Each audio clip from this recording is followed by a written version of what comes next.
ఇక్కడ మనం చూస్తున్నాం సౌలు రాజు మరి అమాలేకులను నాశనం చేయాలని మరి దేవుని చేత ఆజ్ఞాపించబడ్డాడు. అయితే అమాలేకులతో యుద్ధం చేయడానికి వెళ్ళాడు. ఆ యుద్ధంలో వారిని తరిమివేశారు. అక్కడ దేవుడు ఒక ఆజ్ఞాపించినప్పుడు అక్కడ ఏ వస్తువు కూడా తీసుకురావద్దని, దేన్ని ముట్టకూడదని దేవుడు చెప్పాడు. కానీ శ్రేష్టమైనవి తీసుకొని అక్కడ దాచుకున్నట్లు మనం చూస్తున్నాం. మరి ఎందుకు ఈ పని చేస్తాడు అంటే ప్రజల యొక్క సలహా తీసుకున్నాడు, ప్రజల మాట విన్నాడు, ప్రజలకు జడిశాడు. ఒక రాజు, ఒక నాయకుడు ప్రజలకు జడిసి కొన్ని పనులు చేస్తున్నాడు. ఈరోజు ఈ ప్రపంచంలో ఉన్నటువంటి దేశ ప్రధానులైన, ముఖ్యమంత్రులైనా ఎవరైనా సరే ప్రజాస్వామ్య దేశంలో మరి ఎక్కువ. సో దేవుని చిత్తానికి లోబడి జీవించే నాయకులు కొద్దిమంది. మరి ఇశ్రాయేలు ప్రజలకు నాయకులుగా, రాజులుగా ఉన్నవారిలో మొదటి రాజు సౌలు. కానీ సౌలు ఆ విషయం తప్పిపోయాడు. దేవుడి యొక్క ఆజ్ఞను పక్కన పెట్టి దేవుని చిత్తానుసారంగా జీవించకుండా ప్రజల యొక్క మాటను విని వారికి భయపడి జీవించినట్లు మనం చూస్తూ ఉన్నాం. వారికి జడిశాను అంటున్నాడు అక్కడ. అందుకు దేవుని మాట వినకుండా అక్కడ ఉన్నటువంటి అమాలేకుల యొక్క ఆస్తి, లేకపోతే వారి పశువులు అవ్వచ్చు, వారి దగ్గర ఆ వస్తువులు అవ్వచ్చు, వీటన్నిటిని కూడా తీసుకున్నాడు. శ్రేష్టమన్నిటిని తీసుకున్నాడు. ప్రజల మాట వినకపోతే ఏదైనా ముప్పు కలుగుతుందేమో అని, ప్రజలు ఒకవేళ తిరుగుబాటు చేసి వ్యతిరేకించి రాజుగా ఉండకుండా చేస్తారేమో అని ఒక భయం. సో తనలో ఉన్నటువంటి ఈ యొక్క భయం అనేది దేవుని మాట వినకుండా చేసింది. ఈ సౌలు పతనం అవడానికి కారణం ఇదే. దేవుడు రాజు పదవి నుండి సౌలును తొలగించడానికి కార్యం ఇదే. దేవుడా ప్రజల, దేవుడికి భయపడే నాయకుడు వర్ధిల్లుతాడు. దేవుడికి భయపడే రాజు ఆశీర్వదించబడతాడు. దేవుడికి భయపడే భక్తుడు కూడా ఆశీర్వదించబడి దీవించబడతాడు. దేవుడికి భయపడే విశ్వాసి వర్ధిల్లుతాడు. దేవుడికి భయపడే విశ్వాసి ఏ విషయంలో భయపడడు. కాబట్టి ప్రియమైన దేవుని బిడ్డలారా, సౌలు రాజు మనుషులకు భయపడ్డాడు. ఈరోజు చాలా మంది క్రైస్తవులు కూడా మనుషులకు భయపడే చేస్తున్నారు తప్ప దేవుడికి భయపడి, అయ్యో నేను పాపం చేస్తే దేవుడు చూస్తాడు అని దేవుడికి భయపడట్లేదు. మనుషులు చూస్తారేమో అని మనుషులకు భయపడి పాపం చేయకుండా ఉన్నారు కొంతమంది. మంచిదే, దేవుడు భయపడకపోయినా మనుషులకన్నా భయపడుతున్నారు. ఇంకొక విషయాన్ని ఏంటంటే, చాలా మంది క్రైస్తవుల జీవితాల్లో మనుషుల మాటలకే భయపడుతుంటారు. మనుషులు చెప్పే అనేకమైన విషయాలకే భయపడుతూ ఉంటారు. దేవుడు చెప్పే ఆజ్ఞలకు, దేవుడు చెప్పే వాక్యానికి భయపడాలి. పరిశుద్ధ గ్రంథంలో దేవుని వాక్యానికి లోబడాలి, దేవుని వాక్యానికి భయపడాలి. అప్పుడు మనం దేవుని వాక్యానుసారంగా జీవించగలుగుతాం. యెహోవాయందు భయభక్తులు కలిగి చెడుతనమును అసహించుకో, యెహోవాయందు భయభక్తులు కలిగి చెడుతనమును విడిచిపెట్టు. 119వ కీర్తనలో మరి దేవుని యొక్క వాక్యము గురించినట్టు శ్రేష్టత వ్రాయబడి ఉంది. కీర్తన గ్రంథం 119లో మరి ముఖ్యంగా కీర్తన గ్రంథం మొదటి కీర్తనలో దుష్టుల ఆలోచన చొప్పున నడవక, పాపుల మార్గం నిలువక, అక్కడ వ్రాయబడిన మాట చూడండి. అంటే దుష్టుల యొక్క ఆలోచన అంటే వారు చెప్పే మాట వినకుండా, నీ చుట్టూ ఉన్న మనుషులు చెప్పే మాట వినకుండా దేవుని మాట వినని, దేవుని యొక్క వాక్యానుసారంగా జీవించాలని ఆ కీర్తన గ్రంథం అంతట్లో కూడా రాయబడి ఉంది. కాబట్టి దేవుని యొక్క భయం మనకు కావాలి. దేవుడు ఇచ్చే భయం, మనుషులకు భయపడకుండా దేవునికి భయపడేవాడు కొరకే దేవుడు చూస్తున్నాడు. చాలా మంది భయపడేది బంధువులకు భయపడతారు, వారు ఏమనుకుంటారు అని. స్నేహితులకు భయపడతారు, కుటుంబ సభ్యులకు భయపడతారు. కొంతమంది దేవుని ఆరాధించడానికి వెళ్ళేటప్పుడు భయపడతారు. క్రైస్తవుడు అయినందుకు భయపడతారు. క్రైస్తవుడు అయి భక్తిగా జీవిస్తున్నందుకు భయపడతారు. పాపులతో కలిసి వారితో పరిగెత్తకపోయినందుకు, వారు హింసిస్తుంటే వారితో కలిసి పాపం చేయనందుకు, వారు మనల్ని అపహాస్యం చేస్తుంటే, కులాచారాలు మతాచారాలు మనం పాటించకుండా ప్రత్యేకమైన జీవితం జీవిస్తూ ఉంటే వారు చేసే అనేకమైనటువంటి హేళనలు, అవమానాలకు భయపడుతూ ఉంటారు. వారు ఏమనుకుంటారు అని ప్రియ దేవుని బిడ్డలారా, మనుషుల కొరకు కాదు మనం చేసే, దేవుడికి భయపడాలి. చాలా మంది గృహాలు నిర్మించుకునేటప్పుడు కానీ, అలాగే ఈ బోర్లు వేసేటప్పుడు కానీ, ఇంటికి స్లాబ్ వేసేటప్పుడు కానీ, వాళ్ళు దేవుడికి భయపడి ప్రార్థనా పూర్వకంగా చేసే క్రైస్తవులు బహు కొద్ది మందే ఉన్నారండి. ఒక పాస్టర్ గారిని పిలిపించి ప్రార్థన చేయించుకొని ప్రారంభించుకోవడము, పునాది వేసేటప్పుడు కానీ, అలాగే కట్టబడేటప్పుడు కానీ ప్రార్థనా పూర్వకంగా సిద్ధపడి చేసేవారి కన్నా అన్యుల ఆచారం అంటే సమయం కానీ, ముహూర్తం కానీ, దినాలు కానీ అవన్నీ తర్వాత ఇవన్నీ పాటిస్తూ ఉంటారు. ఒక బోర్ తవ్వే వాళ్ళు వచ్చినప్పుడు వారు పూజ చేసుకుంటారట. వారు పూజ చేసుకొని, వారు కొబ్బరికాయ కొట్టి, వారు అన్ని పూజ చేసుకొని వారు ప్రారంభిస్తారట. అదే ఒక అన్యులు గృహాలకి వెళ్ళి చేయమనండి, ప్రార్థన చేస్తామని ఊరుకుంటారా? అన్యులు ఊరుకోరు. కానీ క్రైస్తవులు వారు ప్రే చేసుకుంటున్నారు సార్, మనం చేయట్లేదు కదా, వారు కూడా చేయడానికి వీల్లేదు. ఎందుకు? మనుషులకు భయపడి, చుట్టుపక్కల వరకు భయపడి. ఏమండి ఈ రోజు అమావాస్య కదండి, ఈ రోజు ఏంటి బోర్ వేస్తున్నారు? ఈ రోజు మంగళవారం కదా, ఈ రోజు ఏంటండి స్లాబ్ వేస్తున్నారు? ఈ రోజు కదండి. నిజానికి వాస్తవానికి క్రైస్తవుల్లో ప్రజలకు భయపడి, చుట్టుపక్కల వరకు భయపడి, అన్యులకు భయపడి, అనేక మనుషులకు భయపడి దినాలు నిర్ణయించుకోవడం కానీ, ముహూర్తాలు నిర్ణయించుకోవడం చేస్తూ ఉన్నారు. నేను చూసాను చాలా క్రైస్తవ వివాహాల సమయాల్లో చూస్తున్నప్పుడు, క్రైస్తవ వివాహం జరుగుతున్న రోజే హిందూ వివాహాలు కూడా జరుగుతుంటాయి ఎక్కువ. ఏంటి ఎలా జరుగుతున్నాయని చూస్తే నిజానికి ఏంటంటే క్రైస్తవులే హిందూ ముహూర్తాలు ఫాలో అవుతున్నారు అక్కడ జరిగేది. ఎందుకు అంటే ప్రజలకు భయపడి, అనేక మంది అన్యులతో మనం ఉన్నాము అని భయపడి. సో ఈ రోజు కూడా చాలా మంది మనుషులకు భయపడుతూ విశ్వాసం నుంచి వైదొలుగుతున్నారు, మనుషులకు భయపడుతూ వెనుకడుగు వేస్తున్నారు, మనుషులు భయపడుతూ ఈ లోకంలో జీవిస్తున్నారు పిల్లలు. కాబట్టి మనం ఈ విషయంలో చాలా జాగ్రత్తగా ఉండాలి, దేవుడికే భయపడాలి, దేవుని వైపు చూడాలి, దేవుని శక్తి కలిగి ఈ లోకంలో మనం ముందుకి సాగిపోతాం. ఒకవేళ ఎవరు తృణీకరించినా పర్వాలేదు, మనల్ని ఎవరు కాదన్నా పర్వాలేదు, దేవుడు మాత్రం మనల్ని విడిచిపెట్టడు. మనుషులు మనల్ని విడిచిపెట్టినా దేవుడు విడిచిపెట్టడు. కీర్తన 142లో మనం చదువుకున్నాం, చక్కని మాటలు ఉన్నాయి, దాన్ని ధ్యానించండి. అలాగే మూడవ భయం, అనేక మంది క్రైస్తవుల్లో విశ్వాసుల్లో కూడా మరొక రకమైనటువంటి భయం ఉందండి. ఏమిటి ఆ భయం అంటే, ప్రతికూల పరిస్థితులు లేనప్పుడు, లేకపోతే ప్రతికూల పరిస్థితులు ఉన్నప్పుడు. సో అనేక మంది జీవితాల్లో శత్రువుల వలన భయం. ఈ లోకంలో విషసర్పాలు అవ్వచ్చు, లేకపోతే క్రూర మృగాలు అవ్వచ్చు, ఏదైనా జంతువు అవ్వచ్చు, శత్రువులు అవ్వచ్చు, మనుషులు అవ్వచ్చు, దొంగ అవ్వచ్చు, ఇవన్నీ కూడా ఒక ప్రతికూల పరిస్థితులు మనకు ఏర్పడినప్పుడు అనేక మందికి భయం అనేది కలుగుతూ ఉంటుంది ప్రియులారా.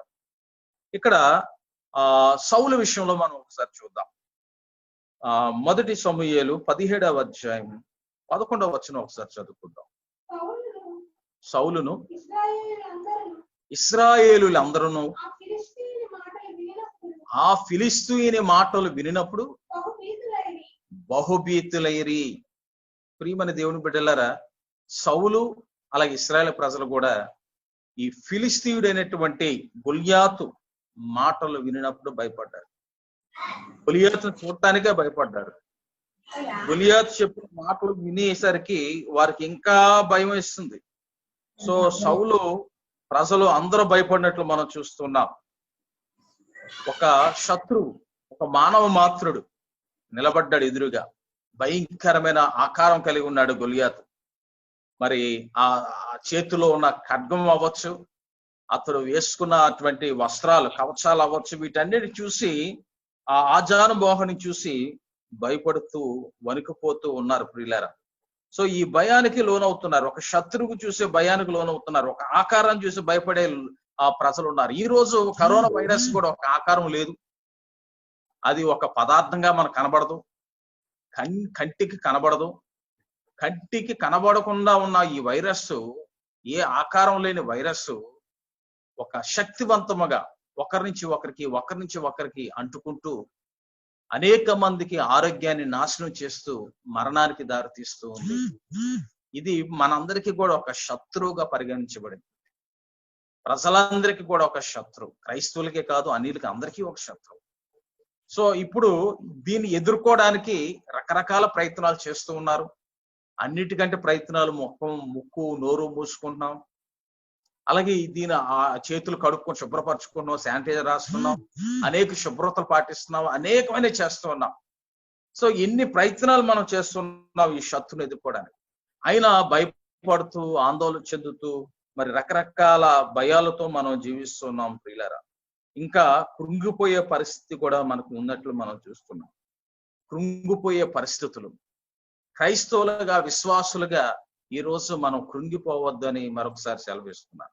మరణం వచ్చినా సరే భయపడాల్సిన అవసరం, ఎందుకంటే మరణం అనేది మనకు సంభవించిన మనం వెళ్ళేది పరలోకమే, దేవుని సన్నిధే, నరకం కాదు. కాబట్టి పాపంలో జీవిస్తున్న వారు అన్ని జనులు భయపడాలి. చనిపోయిన నరకానికి వెళ్ళిపోతాం. మనకు మరణం గురించి అని భయం మనకు ఉండకూడదు. సో ఏ పరిస్థితుల్లో దేన్నైనా సరే ఎదుర్కొని సిద్ధంగా ఉండాలి. ఎందుకంటే ఆనాటి ఆదిమ క్రైస్తవ సంఘంలో ఎన్ని కోట్ల మంది ప్రజలు హతసాక్షులు అయ్యారండి. అగ్నితో కాల్చి అగ్నిలో వారిని పడవేసి భయంకర చిత్రహింసలు గురి చేసి సలసల కాగే నూనెలో వారిని వేసి బతికుండగానే వారిని చిత్రహింసలు పెట్టి, నిజంగా మరి ఆనాటి ఆదిమ క్రైస్తవ విశ్వాసులు ఎన్ని భయమో ఆందోళనతో ఉన్నారు. ఇదిగో ఎవరైనా సరే క్రైస్తవుడైతే ఇదే పని, మీకు ఇదే గతి, మీకు ఇదే పరిస్థితి ఏర్పడుతుందని హెచ్చరించిన క్రైస్తవ్యం స్వీకరించారంటే మరణానికి కూడా భయపడలేదు ప్రజలు. కాబట్టి ప్రియులారా, ఏ విధమైనటువంటి మరణానికి మనం భయపడాల్సిన అవసరం లేదు. సర్వసాధారణంగా చాలా మంది ప్రజల్లో పాముకు భయపడతారు కదా. మన ప్రెసిడెంట్ గారు రతన్ రాజు గారు అయితే పాముకు భయపడరు, చక్కగా పట్టుకుంటారు. ఇంకా చాలా మంది భయపడిన వాళ్ళు చాలా మంది ఉన్నారు, చాలా సంతోషం. అయితే కొంతమంది పాముకు భయపడతారు. సాధారణంగా పాముకు భయపడేవారు పాము ఆకారాన్ని చూసి, పెద్ద పాము కనబడింది అనుకోండి, కొండ చిలువ కానీ లేకపోతే పెద్ద తాచుపాము, ఒక 14 అడుగులు తాచుపాము కనబడింది అనుకోండి, నల్ల తాచు కనబడింది, ఆకారంలో చూడడానికి చాలా భయంకరంగా ఉంది, చాలా పెద్ద పాము కనబడింది మనకి, దాన్ని చూసి భయపడుతూ వణుకుతూ ఉంటారు చాలా మంది. అది ఆకారం కనబడుతుంది కాబట్టి, చూస్తున్నాం కాబట్టి భయం కలుగుతుంది. అది కరిస్తే చచ్చిపోతామని ఒక భయం, నిజమే, అది విషపూరితమైంది కాబట్టి. కానీ ఒక సంఘటన మీకు చెప్తాను, దయచేసి వినండి. నెల్లూరు జిల్లాలో మా యొక్క తెలిసిన కుటుంబం, మా నాన్నగారికి బాగా సన్నిహితమైనటువంటి కుటుంబం. ఆయన ఇన్కమ్ ట్యాక్స్ ఆఫీసర్గా పనిచేస్తూ అకస్మాత్తుగా చనిపోయాడు. సో ఆ మిస్సెస్ కి ఏసీటీఓగా జాబ్ ఇచ్చారు. ఆమె కూడా ఏసీటీఓగా జాబ్ చేస్తుంది. సో వారు ఆమె నివసిస్తున్న ఇంట్లో ఆమె ఒంటరిగా ఉంటుంది. పిల్లలందరూ వేరే చోట్ల ఉంటున్నారు. పిల్లలందరూ చెన్నైలో ఇంకా ఎక్కడ ఉంటున్నారు. సో ఒకరోజు ఆమె ఇంటికి వచ్చినప్పుడు సాయంకాలం 7:30 అయిపోయింది. ఆమె జీప్లో వచ్చారు. డ్రైవర్ డ్రాప్ చేశాడు, డ్రైవర్ వెళ్ళిపోయాడు. ఆమె ఇంటికి వచ్చింది. ఇంట్లో వచ్చేటప్పటికి చీకటి పడిపోయింది వాతావరణం. అప్పుడే ఆకాశం అంతా మేఘావృతమై మబ్బులతో నిండుకొని గాళ్ళు వస్తున్నాయి. ఇంట్లో రాగానే గబగబా ఆమె ఏం చేసిందంటే, బయట ఆరేసిన బట్టలన్నిటిని కూడా తీసుకొని గబగబా ఇంట్లో తీసుకొచ్చి కుర్చీల మీద, పరుపు మీద, మంచం మీద అన్నిటిని వేసేసింది. వేసేసిన తర్వాత కాసేపు ఆమె స్నానం చేసి భోజనం చేసి పడుకున్న టైంకి కరెంటు పోయింది.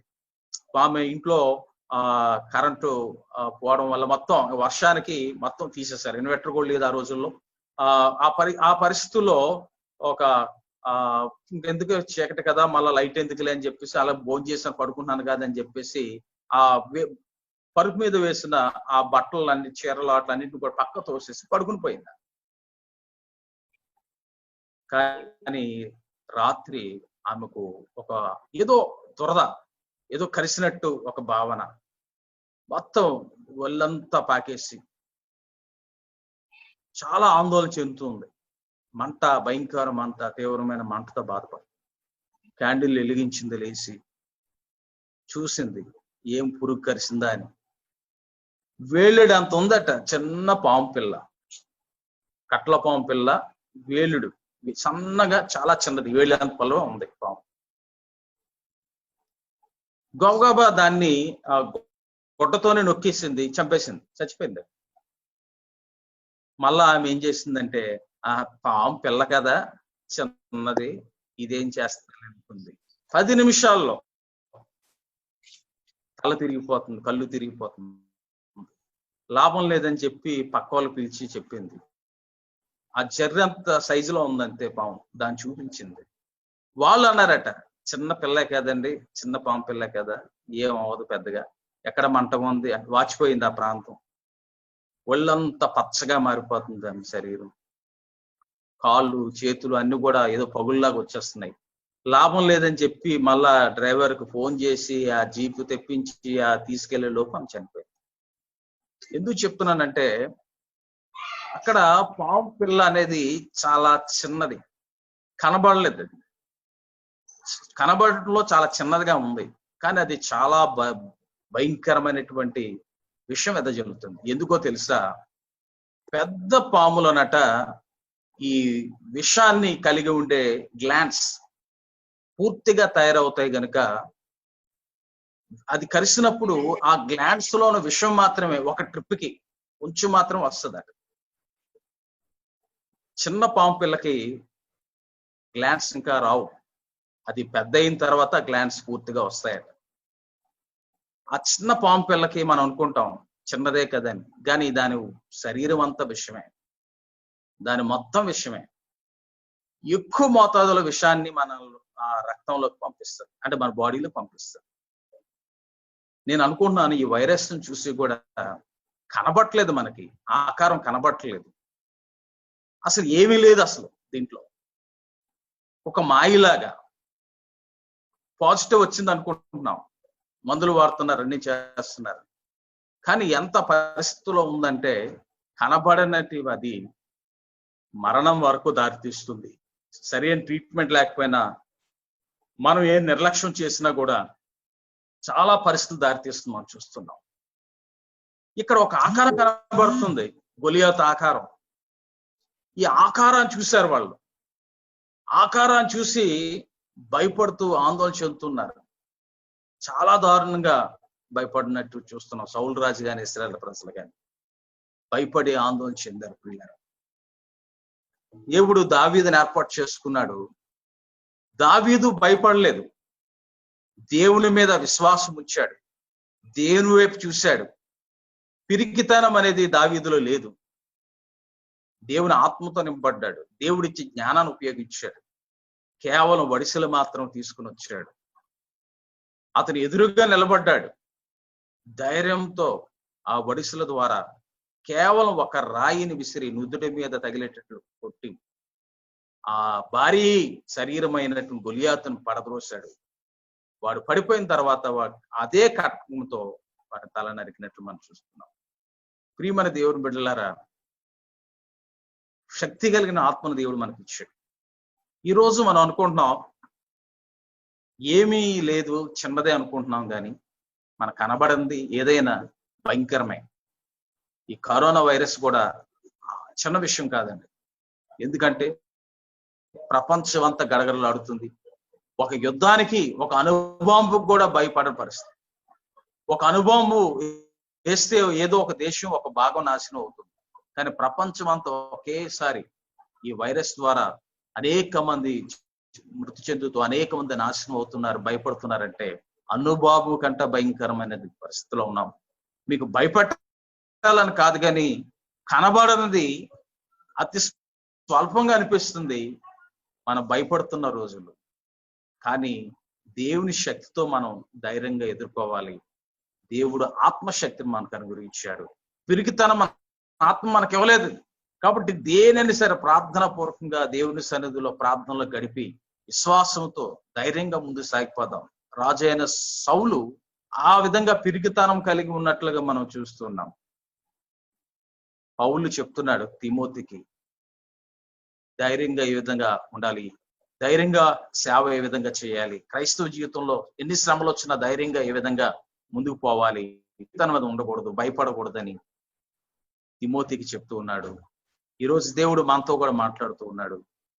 దేనికైనా సరే మనం భయపడకుండా ధైర్యంగా ముందుకు సాగిపోదాం. ఇది పెద్దదనే కాదు, చిన్నదనే కాదు. మనం ముందు ఉన్నటువంటి ఈ యొక్క శోధన అవ్వచ్చు, ఈ మరణకరమైనటువంటి భయంకరమైనటువంటి పరిస్థితులు అవ్వచ్చు, ఈ పరిస్థితులన్నిటిని కూడా మనం జయించి ముందుకు సాగిపోదాం. దేవుడు మిమ్మల్ని దీవించి ఆశీర్వదించును గాక. ఆమేన్. ప్రార్థన చేసుకుందాం. పరిశుద్ధుడా, ప్రేమగల మా తండ్రి, దయగల మా ప్రభా, నీకే స్తోత్రాలు చెల్లిస్తున్నాం. కృపగల దేవా, నీకే స్తోత్రాలు చెల్లిస్తున్నాం. ఈ దినము నాయన నీ వాక్యాన్ని ధ్యానించాం. పౌలు తిమోతికి చెప్పిన మాటలను బట్టి దేవా, నీవు మాకు పిరికితనం ఆత్మవులేదు తండ్రి. శక్తి ఇచ్చావు, ప్రేమ ఇచ్చావు, ఇంద్రియ నిగ్రహ జ్ఞానం ఇచ్చావు ప్రభా. మా జీవితాల్లో తండ్రి నువ్వు చేస్తున్న మేలన్నిటిని బట్టి నీకు వందనాలు. ఇప్పటి వరకు ఈ దినం వరకు మమ్మల్ని కాపాడి మాకు ఇచ్చిన ధైర్యాన్ని బట్టి నీకు వందనాలు ప్రభా. ఈ కరోనా వైరస్ తో చనిపోతున్న వారు మా కంటికి కనబడుతున్నారు, మేము వింటూ ఉన్నాం. అలాగేనైనా ఈ పాజిటివ్స్ తో ఉండి బాధపడుతున్న వారు చాలా మంది మేము చూస్తున్నాం. అయినా కరోనా వైరస్ మా కంటికి కనబడటం లేదు, మేము చూడలేకపోతున్నాం. అయినప్పటికీ కూడా భయంకరంగా మనుషులు అనేక మందిని ఆందోళన పట్టిస్తూ భయపట్టిస్తూ ఉండగా నీ బిడ్డలుగా మేము ధైర్యముగా ఎదుర్కొని, ప్రార్థనాపూర్వకంగా ఎదుర్కొని జయించే శక్తిని మాకు దయచేయండి. ఎటువంటి విషయంలో నిరుత్సాహత లేక దావీదు వలె ప్రభా ధైర్యపరచబడి ఎదుర్కొని శక్తిని మాకు దయచేయండి ప్రభా. సౌలులాగా పిరికితనం ఆత్మ ఒకవేళ మాలో ఉంటే తీసివేయండి ప్రభా. సౌలు రాజుగా నియమించబడినప్పుడు భయపడ్డాడు, మనుషులకి భయపడ్డాడు, ప్రతికూల పరిస్థితులకు భయపడ్డాడు ప్రభా. మేము కూడా తండ్రి మా జీవితంలో నేవా ఈ లోకంలో జీవిస్తున్నప్పుడు తండ్రి మాకు నీవు ఏదైనా ఒక బాధ్యత అప్పగించినప్పుడు ఆ బాధ్యతకు భయపడుతున్నామేమో, మమ్మల్ని మేము సరి చేసుకున్నట్లుగా నీ కృప చూపి నడిపించండి. మనుషులకు భయపడి జీవిస్తున్నామేమో ప్రభా. మరొకసారి మా జీవితాన్ని సరిచేయండి. ప్రతికూల పరిస్థితులు ఏర్పడినప్పుడు నేను ఈ పరిస్థితులకి మేము భయపడుతున్నామేమో, మా జీవితాలు సరిచేయండి ప్రభా. నీ వాక్య వెలుగులో నడిపించమని, నీ యొక్క ఆత్మశక్తితో మమ్మల్ని నింపి నడిపించమని యేసు నామములో అడిగి వేడుకొంచున్నాము తండ్రి. ఆమేన్. Praise Lord. హల్లెలూయా.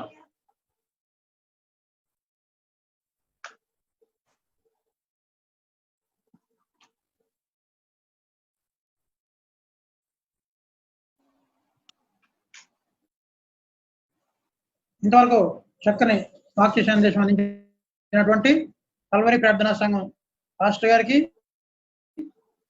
సంఘం తరఫున ప్రత్యేకమైనటువంటి వందనాలు తెలియజేసుకుంటున్నామండి.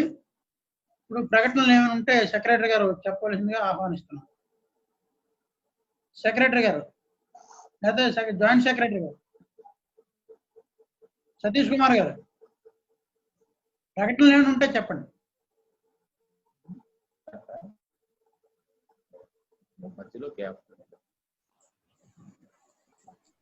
అందరికీ దేవుని నామాన్ని వందనాలు తెలియజేసుకుంటున్నానండి. ఈ రోజు చక్కటి దైవవాక్య సందేశానికి నా తరపున సంఘం తరపున ప్రత్యేక వందనాలు తెలియజేసుకుంటున్నాను. ఈ రోజు ఈ కార్యక్రమంలో పాల్గొన్న ప్రతి ఒక్కరికి, సత్యనకుల్ గారికి, విజయ్ గారికి, అలాగే రతన్ రాజు గారికి, మన ప్రకాష్ రావు గారికి పేరు పేరున వందనాలు తెలియజేసుకుంటున్నాను. ఈ రోజు చక్కటి కార్యక్రమానికి సపోర్ట్ అందించినటువంటి డేవిడ్ అంకుల్ గారికి, అలాగే రాజా గారికి ప్రత్యేకంగా వందనాలు తెలియజేసుకుంటున్నాను. నడిపించిన అభిషేక్ గారికి కూడా ప్రత్యేకంగా వందనాలు తెలియజేసుకుంటున్నాను. మళ్ళా శుక్రవారం 6:30 గంటలకు ఇదే విధంగా జూమ్ లోనే కలుసుకుందామండి. ప్రతి ఒక్కరూ జాయిన్ అవ్వాల్సిందిగా కోరుచున్నాను. ఎవరికైనా అవసరాలు ఉంటే ప్రెసిడెంట్ గారు సెక్రటరీ గారు కానీ మన ప్రెసిడెంట్ గారు కానీ ఫోన్ చేస్తే మీ అవసరాలను లేకపోతే పాస్టర్ గారికి ఫోన్ చేయండి. మీకు ఏమన్నా అనారోగ్యంగానే ఉన్నా ఏమన్నా ఏ అవసరాలు ఉన్నా పాస్టర్ గారు ప్రార్థన చేస్తారు. అలాగనే చక్కటి వాకు సందేశించిన పాస్టర్ గారికి నా తరపున మరో సంఘం తరపున మరి ఒకసారి వందనాలు తెలియజేసుకుంటూ ఈ ప్రకటన ఇక్కడితో ముగిస్తున్నాం. ప్రకాష్ రావు గారు లైన్ లో ఉన్నారండి. మామూలు అత్మిక ప్రేమ పరలోక తండ్రి, ఇది ఘనమైన వందనాలు స్తోత్రం చెల్లించుకున్నాం తండ్రి. ఈ వాక్యం ద్వారా మేము బలపడి ఈ సన్నిధిలో చేరి స్తుతించే భాగ్యానికి వందనాలు చెల్లించుకున్నాం తండ్రి. కరోనా వైరస్ వల్ల మేము సంఘంలో కూడుకొని నిన్ను ప్రార్థించడానికి మాకు అవకాశం లేనందున జూమ్ యాప్ ద్వారా మేము వాక్యం విని మేము బలపడేలాగా మమ్మల్ని స్థిరపరచండి తండ్రి. వాక్య సందేశం అందించిన మా పాస్టర్ జాన్ సుబోధన గారు కూడా దీవించి ఆశీర్వదించండి. అన్ని విషయాల్లో మీకు దయ కలిగి కృప కలిగి ఉండేటట్టు మమ్మల్ని దయచేసి మమ్మల్ని స్థిరపరచండి తండ్రి. ఓ దేవా, మా సంఘంలో ఎంతమంది అనారోగ్యంగా బాధపడుతుండగా వారందరినీ దీవించి వారిని స్వస్థపరచండి. ఏ ఇంట్లో ఏ విషయం జరుగుతుందో మాకు తెలియదు కాబట్టి ప్రతి ఇంటిని దర్శించండి. ఆ కుటుంబ సభ్యులను దీవించండి తండ్రి. కరోనా వైరస్ బాధపడుతున్న వారందరినీ ఈ యొక్క కాపుదల నుంచి ఉంచమని వేడుకుంటాను.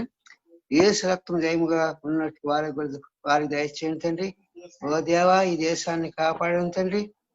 ఈ యొక్క కరోనా వైరస్ డాక్టర్లు పనిచేస్తుండగా, పోలీసులు పనిచేస్తుండగా, పారిశుద్ధ్యాలు పనిచేస్తుండగా వారికి కూడా శక్తిని దయచేయండి తండ్రి.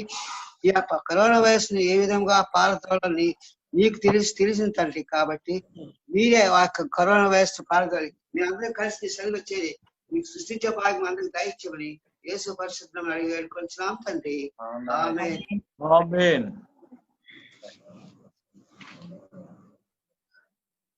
ప్రార్థన చేసినటువంటి ముగింపు ప్రార్థన చేసినటువంటి మన ప్రకాష్ రావు గారికి సంఘం తరఫున ప్రత్యేకమైన వందనాలండి. ఇప్పుడు పరలోక ప్రార్థన, ఆశీర్వాద ప్రార్థనతో పాటు ఈ యొక్క కార్యక్రమాన్ని ముగించుకున్నాం. పాస్టర్ గారి ఆశీర్వాదంతో. దేవుని స్తోత్రం. హల్లెలూయా. ముగింపు కీర్తన ప్రభుని ప్రార్థన చేసుకుందాం. కర్తమా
లోకమందున్న మా తండ్రి, నీ నామం పరిశుద్ధపరచబడుగాక, నీ రాజ్యం వచ్చుగాక,